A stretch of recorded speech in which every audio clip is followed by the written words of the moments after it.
Hi, my name is Kevin Hennessy, and today we're getting into Chapter 6 of The Science of Getting Rich.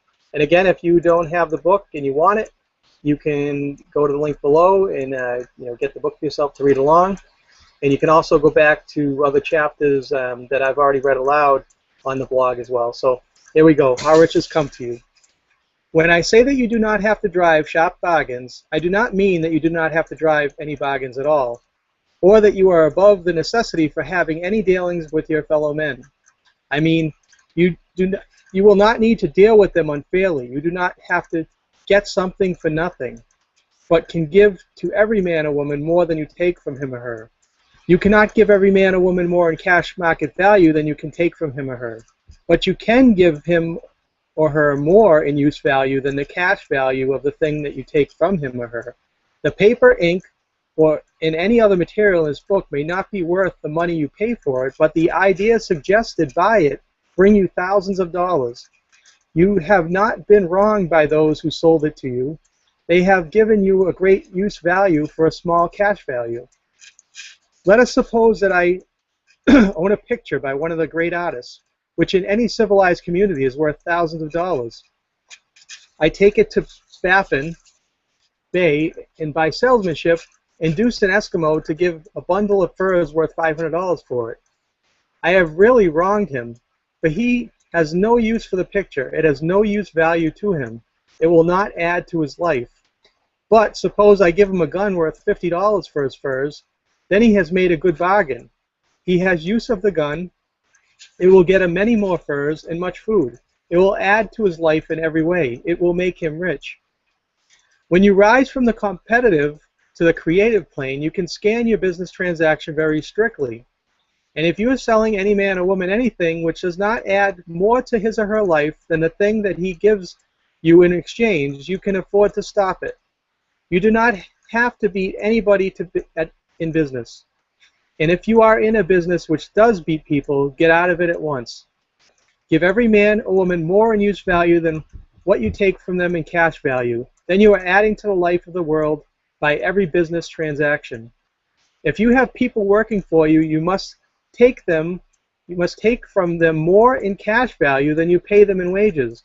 But you can so organize your business that it is filled with the principle of advancement, so that each employee who wishes to do so may advance a little every day. You can make your business do for employees what this book is doing for you. You can so conduct your business that it will be sort of a ladder by which every employee who will take the trouble to climb to riches himself, and given the opportunity, he will not do so. It is not your fault. And finally, because you are to cause the creation of your riches from formless substance which permeates all your environment, it does not follow that they are to take shape from the atmosphere and come into being before your eyes. If you want a sewing machine, for instance, I do not mean to tell you that you are going to impress the thought of a sewing machine on thinking substance until the machine is formed without hands, in the room where you sit or elsewhere.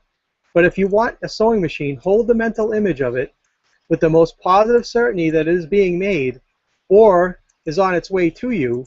After forming the thought, have the most absolute and unquestioning faith that the sewing machine is coming. Never think of it or speak of it in any other way than being sure that it's going to arrive. Claim it as already yours. It will be brought to you by the power of supreme intelligence, acting upon the minds of men and women. If you live in Maine, it may be that a man or woman is brought from Texas or Japan to engage in some transaction which will result in your getting what you want. If so, the whole matter will be as much to that man or woman's advantage as it is to yours. Do not forget for a moment that this thinking substance is through all, in all, communicating with all, and can influence all. The desire of thinking substance for fuller life and better living has caused the creation of all the sewing machines already made, and it can cause the creation of millions more, and will. Whenever men and women set in motion by desire and faith and by acting in a certain way, you can certainly have a sewing machine in your house, and it is just as certain that you can have any other thing or things which you want, and which you will use for the advancement of your own life and the lives of others. You need not hesitate about asking largely. It is your Father's pleasure to give you the kingdom, said Jesus. Original substance wants you to live all that it is possible in you, and wants you to have all that you can or will use for the living of the most abundant life. If you fix upon your consciousness the fact that the desire you feel for the possession of riches is one with the desire of omnipotence for more complete expression, your faith becomes invincible. Once I saw a little boy sitting at a piano and vainly trying to bring harmony out of the keys, and I saw that he was grieved and provoked by his inability to play real music. I asked him the cause of his vexation, and he answered, I can feel the music in me, but I can't make my hands go right. The music in him was the urge of original substance, containing all the possibilities of all life. All that there is of music was seeking expression through the child. God, the one substance, is trying to live and do and enjoy things through humanity. He is saying, I want hands to build wonderful structures, to play divine harmonies, and to paint glorious pictures. I want feet to run my errands, eyes to see my beauties, tongues to tell the mighty truths, and to sing marvelous songs, and so on. All there is of possibility is seeking expression through men and women. God wants those who can play music to have pianos and every other instrument, and to have the means to cultivate their talents to the fullest extent. He wants those who can appreciate beauty to be able to surround themselves with beautiful things. He wants those who can discern truth to have every opportunity to travel and observe. He wants those who can appreciate dress to be beautifully clothed, and those who can appreciate good food to be luxuriously fed.